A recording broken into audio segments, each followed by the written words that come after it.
প্ৰিয় ছাত্ৰ-ছাত্ৰীসকল, আজি নৱম শ্ৰেণীৰ অসমীয়া পাঠ্যপুথিৰ প্ৰথম অধ্যায় শিশুলীলা পাঠটিৰ প্ৰশ্ন উত্তৰখিনি তোমালোকৰ লগত আলোচনা কৰিবলৈ ওলাইছো। যিসকল ছাত্ৰ-ছাত্ৰীয়ে এই পাঠটিৰ প্ৰশ্ন উত্তৰ কৰোঁতে অসুবিধা পাইছা, তোমালোকৰ সহায়ৰ বাবে এই পাঠটো আমি তোমালোকলৈ আগবঢ়াইছো। এতিয়া আহা আমি প্ৰশ্ন উত্তৰ শিতানলৈ আগবাঢ়ো। পাঠভিত্তিক প্ৰশ্ন উত্তৰ, ভাৱ বিষয়ক 1 নম্বৰ অতি চমু প্ৰশ্ন উত্তৰ লিখা। ক নম্বৰ প্ৰশ্নত সুধিছে, কৃষ্ণগীত গাৱন্ত সুন্দৰী। কৃষ্ণগীত গোৱা সুন্দৰীগৰাকী কোন?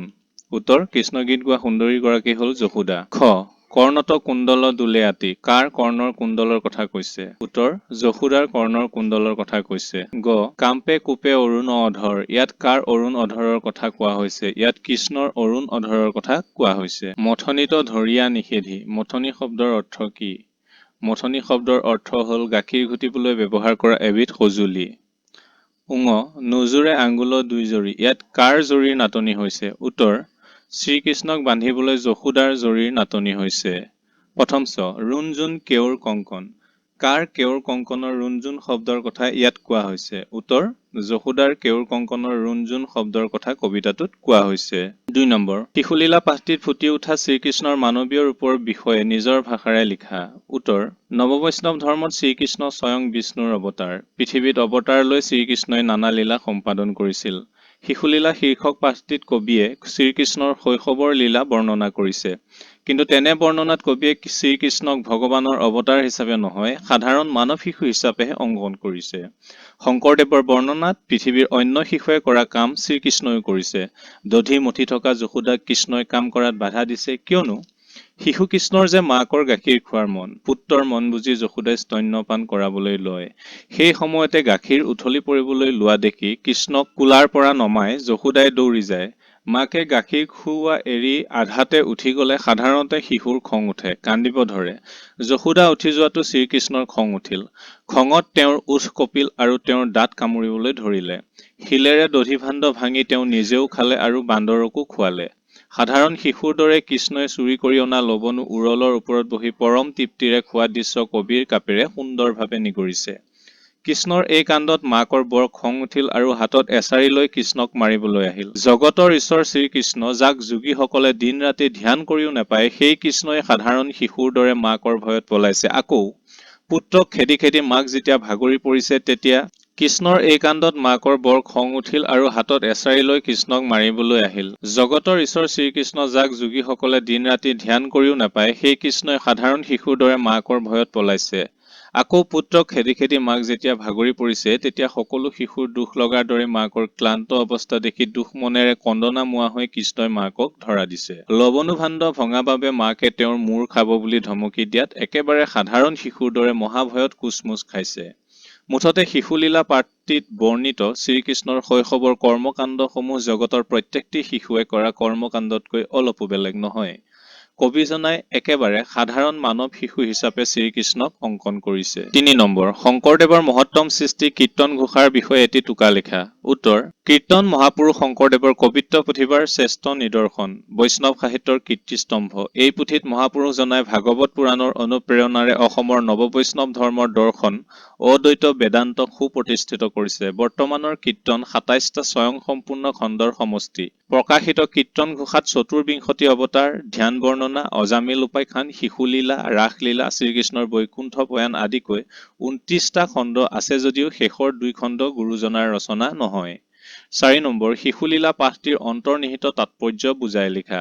উত্তৰ, শিশুলীলাত যশোদাৰ সৰল মাতৃস্নেহ আৰু কৃষ্ণৰ শিশুসুলভ দুষ্টালিৰ মনোৰম প্ৰকাশ দেখা যায়।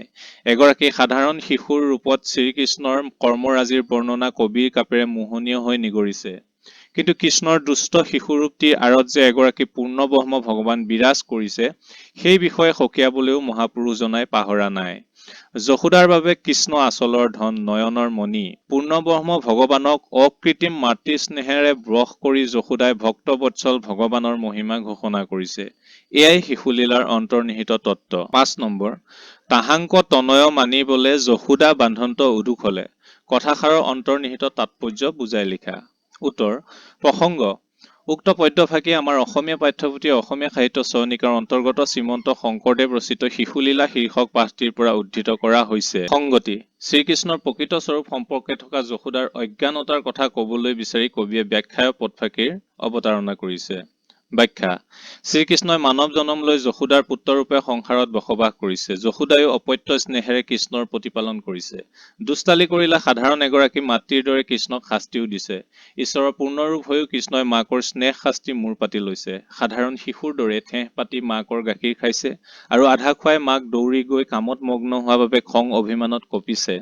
খঙৰ ভমকত মাকৰ দধিভাণ্ড ভাঙি নিজেও খাইছে, বান্দৰকো খুৱাইছে। এই ঘটনা দেখি মাকে যেতিয়া চকু পকাই শাস্তি দিবলৈকে কৃষ্ণৰ ওচৰলৈ হাতত বাঢ়ি লৈ আহিছে, তেতিয়া কৃষ্ণ ভয়ত পলাইছে।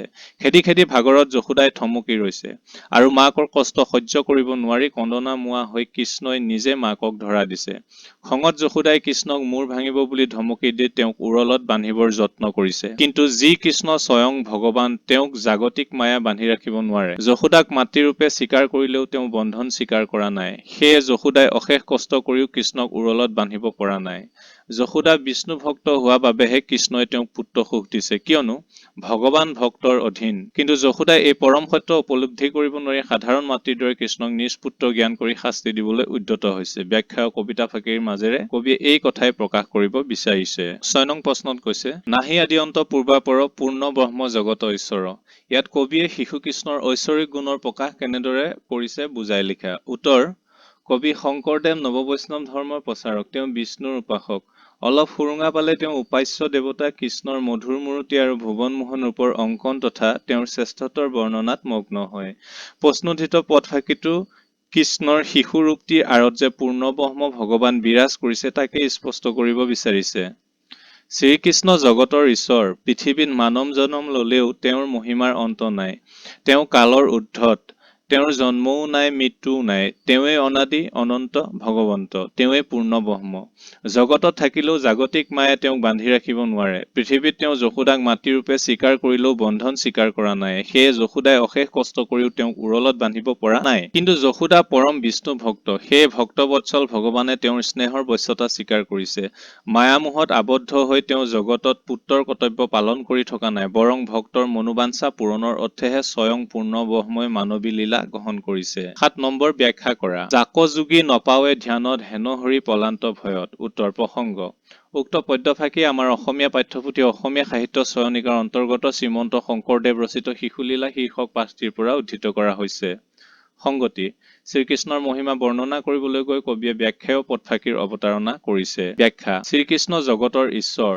তেওঁ অনাদি অনন্ত ভগৱন্ত। যোগীসকলে অশেষ কষ্ট সহ্য কৰিও ধ্যানতো নাপায় তেওঁক, অথচ সেই ভগৱন্তই পৃথিৱীত পুত্ৰৰূপে থাকি যশোদাৰ ভয়ত তত হেৰুৱাইছে। সাধাৰণ শিশুৰ দৰে ঠেহ পাতি মাকৰ গাখীৰ খাইছে আৰু আধা খুৱাই মাকক দৌৰি গৈ কামত মগ্ন হোৱা বাবে খং অভিমানত কঁপিছে। খঙৰ ভমকত মাকৰ দধিভাণ্ড ভাঙি নিজেও খাইছে, বান্দৰকো খুৱাইছে। এই ঘটনা দেখি মাকে যেতিয়া চকু পকাই শাস্তি দিবলৈকে কৃষ্ণৰ ওচৰলৈ হাতত বাঢ়ি লৈ আহিছে, তেতিয়া কৃষ্ণই ভয়ত পলাইছে। মহা মহা মুনিগণে অশেষ শ্ৰমৰ বলতো যাক নাপায় যশোদাই তেওঁক নিজ পুত্ৰৰূপে পাইছে। পুত্ৰৰূপে পোৱাই নহয়, মাতৃ স্নেহেৰে তেওঁক বশ কৰিও ৰাখিছে। দৰাচলতে ভগৱান ভক্তৰ অধীন।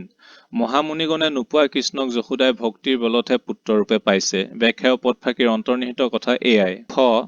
ভাণ্ড ভাঙি আবে যাইবি কোঠা, খাইবো আজি কৃষ্ণ তোৰ মাথা। উত্তৰ: প্ৰসংগ। উক্ত পদ্যফাঁকি আমাৰ অসমীয়া পাঠ্যপুথি অসমীয়া সাহিত্য চয়নিকাৰ অন্তৰ্গত শ্ৰীমন্ত শংকৰদেৱ ৰচিত শিশুলীলা শীৰ্ষক পাঠটিৰ পৰা উদ্ধৃত কৰা হৈছে। সংগতি: লৱণাসুৰ কৃষ্ণক মাকে ধৰা পেলোৱা ঘটনাৰ বৰ্ণনা প্ৰসংগত কবিয়ে ব্যাখ্যায় কবিতা ফাঁকিৰ অৱতাৰণা কৰিছে। ব্যাখ্যা: মাক যশোদাই এদিন কৃষ্ণক গাখীৰ খুৱাই থাকোতে হঠাৎ উঠি যাবলগীয়া হ'ল। ক্ষীৰ ৰান্ধিবলৈ জুইত থোৱা গাখীৰ উতলি পৰাৰ পৰা ৰক্ষা কৰিবলৈহে যশোদাই আধা গাখীৰ খোৱা অৱস্থাত কৃষ্ণক এৰি দৌৰিছিল।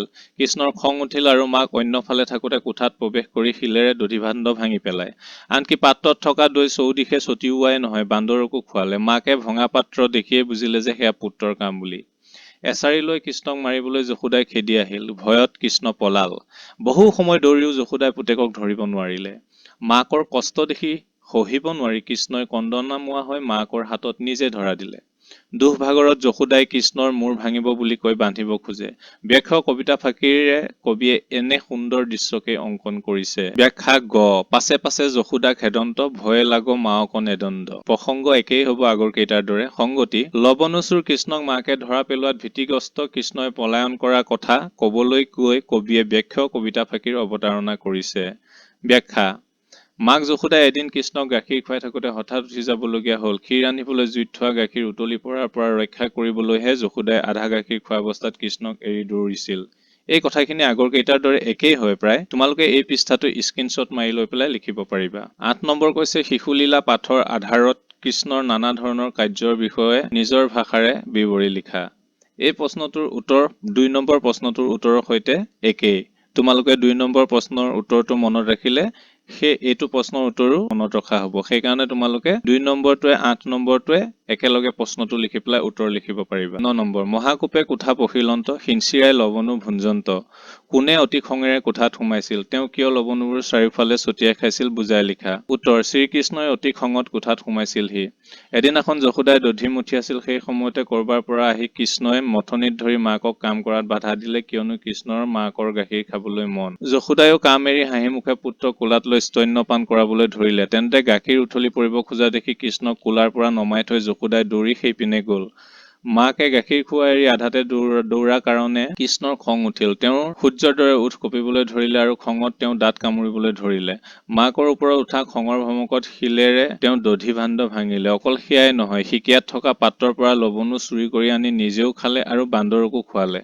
খঙত একো নাই হৈ লৱণবোৰ চাৰিওফালে ছটিয়াই দিলে। 10 নম্বৰ কৃষ্ণক ধৰিবলৈ গৈ যশোদাৰ কেনে অৱস্থা হৈছিল বুজাই লিখা। কৃষ্ণক ধৰিবলৈ গৈ যশোদা বিফল হৈছিল বহু সময়। আগে আগে দৌৰা পুত্ৰক কৃষ্ণক খেদি যাওঁতে যশোদাৰ বন্ধা খোপা খুলি গৈছিল আৰু খোপাত গুজি থোৱা মালতী ফুলৰ থোপা পৰি গৈছিল।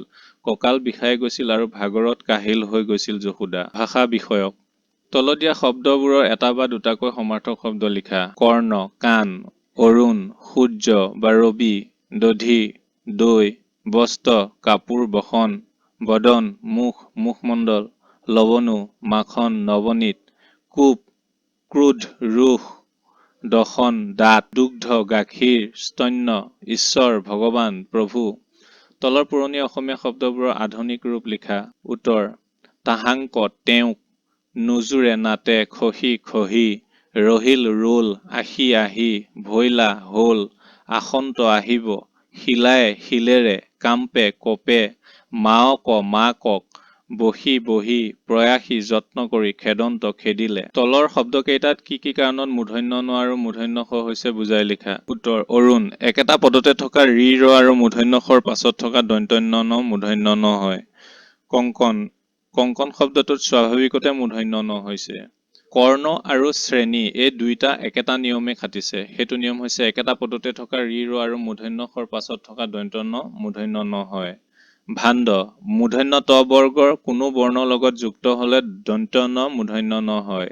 নিষেধী হস্ৰইকাৰান্ত আৰু হস্ৰৌকাৰান্ত উপসৰ্গৰ পাছত থকা স্থা সিধ সিচ লচ আদি ধাতুৰ দন্ত্য স মূৰ্ধন্য স হয়। 14 নম্বৰটো চাই ল'বা তোমালোকে। অতিৰিক্ত প্ৰশ্ন উত্তৰ অতি চমু প্ৰশ্ন উত্তৰ। বৰগীতটোত নন্দজায়া বুলি কাক কোৱা হৈছে? বৰগীতটোত নন্দজায়া বুলি যশোদাক কোৱা হৈছে। বৰগীতটোত কোনে কৃষ্ণৰ শিশু লীলাসমূহ স্মৰণ কৰি কৃষ্ণৰ গীত গাইছে?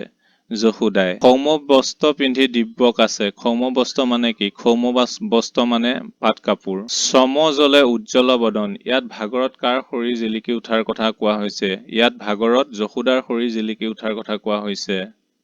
কৰ্ণত কুণ্ডল দোলে আতি কাৰ কাণত কুণ্ডল দোলাৰ কথা কৈছে? যশোদাৰ। হাঁহি হাঁহি কোলে লৈলা নন্দজায়া ইয়াত কোনে কাক হাঁহি হাঁহি কোলাত তুলি লোৱাৰ কথা কোৱা হৈছে? ইয়াত নন্দৰ পত্নী যশোদাই হাঁহি হাঁহি কৃষ্ণক কোলাত তুলি লোৱাৰ কথা কোৱা হৈছে। কাম্পে কোপে অৰুণ অধৰ অতিপাত খঙত কাৰ ওঠ কঁপিবলৈ ধৰিছিল? শিশু কৃষ্ণৰ। শিলায়ে ভাঙিলা দধি ভাণ্ড শিশু কৃষ্ণই শিল দলিয়াই কিয় দধি ভাণ্ড ভাঙিছিল? স্তনপান কৰিব নোপোৱাৰ খঙতে শিশু কৃষ্ণই শিল দলিয়াই দধিৰ ভাণ্ড ভাঙিছিল। ন মহাকূপে কোঠা পখিলন্ত কোনে মহাকূপত কোঠাত সোমাইছিল? শিশু কৃষ্ণই। যশোদাই শিশু কৃষ্ণক কিহৰ ওপৰত বহি লৱণো খাই থকা প্ৰত্যক্ষ কৰিছিল? উৰলৰ ওপৰত বহি লৱণো খাই থকা প্ৰত্যক্ষ কৰিছিল। শিশু কৃষ্ণই দলি মাৰি কাক লৱণো খাবলৈ দিছিল? বান্দৰবোৰক। যশোদাই এছাৰি লৈ খেদি অহা দেখি শিশু কৃষ্ণই কি কৰিছিল? কৃষ্ণই উৰলৰ পৰা নামি লৰ মাৰিছিল। খহি পৰে মালতীৰ থোপা ক'ৰ পৰা আৰু কিয় মালতীৰ থোপা খহি পৰিছে? শিশু কৃষ্ণক ধৰিবলৈ খেদি ফুৰোতে যশোদাৰ খোপাৰ পৰা মালতীৰ থোপা খহি পৰিছে। জাক যোগী নপাৱে ধ্যানত ইয়াত যোগীয়ে কাক ধ্যানত নোপোৱা কথা কৈছে? ইয়াত যোগীসকলে ধ্যানতো হৰি অৰ্থাৎ ভগৱান কৃষ্ণৰ দৰ্শন নোপোৱাৰ কথা কৈছে। গোবিন্দই কিয় চকুমুদি কান্দিবলৈ ধৰিছিল? গোবিন্দ অৰ্থাৎ শিশু কৃষ্ণই তেওঁৰ পিছে পিছে লৰি ফুৰোঁতে মাক যশোদাৰ চৰম হোৱা দেখি চকুমুদি কান্দিবলৈ ধৰিছিল। ভাণ্ড ভাঙি আইবে যাইবি কোঠা, কোনে কাক এই বুলি কৈছিল? ভাণ্ড ভাঙি আবে যাইবি কোঠা এই বুলি যশোদাই শিশু কৃষ্ণক কৈছিল। শ্ৰীমন্ত শংকৰদেৱৰ জন্মস্থান ক'ত? নগাঁও জিলাৰ আলিপুখুৰীত। শিশুলীলা বৰগীতটোৰ আধাৰ গ্ৰন্থ কি? কীৰ্তন ঘোষা। মহাপুৰুষ শংকৰদেৱ বিৰচিত কবিতা বা গীতসমূহক কি বুলি কোৱা হয়? বৰগীত বা ভটিমা বুলি কোৱা হয়। মহাপুৰুষ শংকৰদেৱৰ সাহিত্যিক জীৱনৰ কীৰ্তিস্তম্ভ বুলি কোনখন পুথিক কোৱা হয়? কীৰ্তন ঘোষাক কোৱা হয়। শংকৰদেৱে ৰচনা কৰা নাটসমূহক কি বুলি কোৱা হয়? অংকীয়া নাট বুলি কোৱা হয়। কোনখন নাটৰ যোগেদি মহাপুৰুষজনাই অসমীয়া নাট্য বুৰঞ্জীৰ পাতনি মেলিছিল? সংলাপবিহীন নাট চিহ্ন যাত্ৰাৰ যোগেদি। শংকৰদেৱে বৰগীতটোত কাক পূৰ্ণ ব্ৰহ্ম জগতৰ ঈশ্বৰ বুলি কৈছে? কৃষ্ণক। উত্তৰত আছে ১ নম্বৰ। বৰগীতটোত কবিয়ে দধি মথন কৰি থকা যশোদাৰ দেহৰ সৌন্দৰ্য কেনেদৰে বৰ্ণনা কৰিছে? এইখিনি তোমালোকে নিজে চাই স্ক্ৰীনশ্বট মাৰি বা ভিডিঅ'টো চাই তোমালোকে লিখি ল'বা। ২ নম্বৰ। মন্থনত ব্যস্ত থকা যশোদাক শিশু কৃষ্ণই আহি কিয় বাধা প্ৰদান কৰিছিল? উত্তৰ। যশোদাই দধি মন্থনত ব্যস্ত হৈ থকাৰ সময়ত কৃষ্ণই মাকৰ স্তনপানৰ হেঁপাহতে আহি বাৰে বাৰে যশোদাক আমনি কৰিছিল আৰু মথনি ধৰি দধি মন্থনত বাধা দিছিল। স্তনপান কৰিবলৈ নোপোৱাত কৃষ্ণৰ কি হৈছিল আৰু তেওঁ কি কৰিছিল? স্তনপান কৰিবলৈ নোপোৱাত কৃষ্ণ খঙত জ্বলি উঠিছিল। তেওঁ সূৰ্যৰ দৰে উজ্জ্বল ওঠ কঁপিবলৈ ধৰিছিল আৰু অতি জোৰেৰে দাঁত কামুৰিবলৈ ধৰিছিল। খঙৰ ভমকতে কৃষ্ণই শিল দলিয়াই দধি ভাণ্ড ভাঙি কোঠাত সোমাই লবণো ভোজন কৰাৰ লগতে বান্দৰবোৰকো দলিয়াই খাবলৈ দিছিল। যশোদাই কৃষ্ণক এৰি কিয় লৰি গৈছিল? যশোদাই দধি মথনৰ পৰা বিৰতি লৈ কৃষ্ণক স্তনপান কৰাই থাকোতে তেওঁ গাখীৰবোৰ পাত্ৰৰ পৰা উঠলি উঠা দেখিছিল, সেয়ে তেওঁ কৃষ্ণক এৰি লৰি গৈছিল। সিকিয়াৰ পৰা দধি ভাণ্ডটো নমাই যশোদাই কি দেখিছিল আৰু তাৰ পৰা তেওঁ কি বুজি পাইছিল? সিকিয়াৰ পৰা দধি ভাণ্ড নমাই যশোদাই ভাণ্ডটো ভাঙি থকা দেখা পাইছিল। ভঙা দধি ভাণ্ডটো দেখি যশোদাই বুজি পাইছিল যে এইটো তেওঁৰ পুত্ৰ কৃষ্ণৰে কাম আৰু এইবোৰ সি স্তনপান কৰিবলৈ নোপোৱাৰ খঙতে কৰিছে। কৃষ্ণই দধি ভাণ্ড ভাঙি লবণো খোৱাৰ লগতে বান্দৰক দি নষ্ট কৰাত যশোদাই কি কৰিছিল? কৃষ্ণই দধি ভাণ্ড ভাঙি লবণো খোৱাৰ লগতে বান্দৰক সিঁচৰতিকৈ দি নষ্ট কৰাত যশোদাই খঙতে কৃষ্ণক এশিকনি দিবলৈ হাতত এছাৰি তুলি লৈ কৃষ্ণৰ পিছে পিছে খেদি ফুৰিবলৈ ধৰিছিল আৰু খেদি খেদি তেওঁ ভাগৰি পৰাত কৃষ্ণই মাকৰ চম দেখি কন্দনা মোৱা হৈ মাকক ধৰা দিছিল। তেতিয়া যশোদাই কৃষ্ণক গালি পাৰিবলৈ ধৰিছিল আৰু উৰলত বান্ধি থবলৈ জৰি বিচাৰিব ধৰিছিল। লবণো নষ্ট কৰা কৃষ্ণক যশোদাই কি বুলি গালি দিছিল? লবণো নষ্ট কৰা কৃষ্ণক যশোদাই কৰায়ত্ব কৰি দধি ভাণ্ড ভাঙি এতিয়া ক'ত পলাবি? আজি তোৰ মূৰ খাম, তই সকলো লবণো নষ্ট কৰিলি বুলি গালি দিছিল। শুনি প্ৰভু ভৈলা মহাত্ৰাস। ইয়াত প্ৰভু বুলি কাৰ কথা কোৱা হৈছে? তেওঁ কিয় মহাত্ৰাসিত হৈছিল? ইয়াত প্ৰভু বুলি শিশু কৃষ্ণৰ কথা কোৱা হৈছে। মাক যশোদাই তেওঁক দধি ভাণ্ড ভাঙি ক'ত পলাবি আজি মই তোৰ মূৰ খাম বুলি গালি পৰাৰ বাবে মহাত্ৰাসিত হৈছিল। ৯ নম্বৰ। শ্ৰীমন্ত শংকৰদেৱৰ ৪খন অংকীয়া নাটৰ নাম লিখা। শ্ৰীমন্ত শংকৰদেৱৰ ৰচনা কৰা 4খন অংকীয়া নাটৰ নাম হ'ল ৰুক্মিণী হৰণ, পাৰিজাত হৰণ, কেলি গোপাল আৰু ৰাম বিজয়। ১০ নম্বৰ। শ্ৰীমন্ত শংকৰদেৱৰ ৰচনাৱলীৰ বিষয়ে ১০০টামান শব্দৰ ভিতৰত চমুকৈ লিখা। উত্তৰ। চতুৰ্থ-পঞ্চদশ শতিকাৰ অসমত শংকৰদেৱৰ নেতৃত্বতে সংগঠিত ধৰ্মীয় আন্দোলনেৰে অসমৰ সামাজিক-সাংস্কৃতিক জীৱনত সংস্কাৰ আৰু সমৃদ্ধ কৰিবলৈ শংকৰদেৱে এক বিৰাট বৈষ্ণৱ সাহিত্যৰ সৃষ্টিৰ পথ মুকলি কৰিছিল। তেওঁৰ ৰচনাৱলীক তলত দিয়া ধৰণে ভাগ কৰিব পাৰি: কাব্য: হৰিশ্চন্দ্ৰ উপাখ্যান, ৰুক্মিণী হৰণ কাব্য, বলিচলন, অমৃত মন্থন, অজামিল উপাখ্যান, কুৰুক্ষেত্ৰ। অংকীয়া নাট: পত্নীপ্ৰসাদ, কালীয় দমন, কেলি গোপাল, ৰুক্মিণী হৰণ, পাৰিজাত হৰণ, ৰাম বিজয়। গীত: বৰগীত, ভটিমা, টুটয় আৰু চপয়। ভক্তিমূলক আলোচনা: ভক্তি প্ৰদীপ, অনাদি পাতন, নিমি নৱ সিদ্ধ সংবাদ। সংস্কৃত প্ৰকৰণ গ্ৰন্থ: ভক্তি ৰত্নাকৰ। অনুবাদমূলক গ্ৰন্থ: ভাগৱতৰ প্ৰথম, দ্বিতীয়, ষষ্ঠ, অজামিল উপাখ্যান অষ্টম, দশম, একাদশ আৰু দ্বাদশ স্কন্ধ, উত্তৰাকাণ্ড, ৰামায়ণ। নাম প্ৰসংগৰ গ্ৰন্থ: কীৰ্তন ঘোষা আৰু গুণমালা। ছাত্ৰ-ছাত্ৰীসকল, নৱম শ্ৰেণীৰ প্ৰথম অধ্যায় শিশুলীলা পাঠটিৰ প্ৰশ্ন উত্তৰ ইমানেই আছিল। চেনেলটো যদি ভাল লাগে তোমালোকে ছাবস্ক্ৰাইব কৰিবা আৰু লগৰ সকলকো এই ভিডিঅ'টো তোমালোকে শ্বেয়াৰ কৰিবা যাতে তেওঁলোকেও এই প্ৰশ্ন উত্তৰখিনি পাই উপকৃত হ'ব পাৰে। আজিলৈ সামৰিছোঁ। ধন্যবাদ।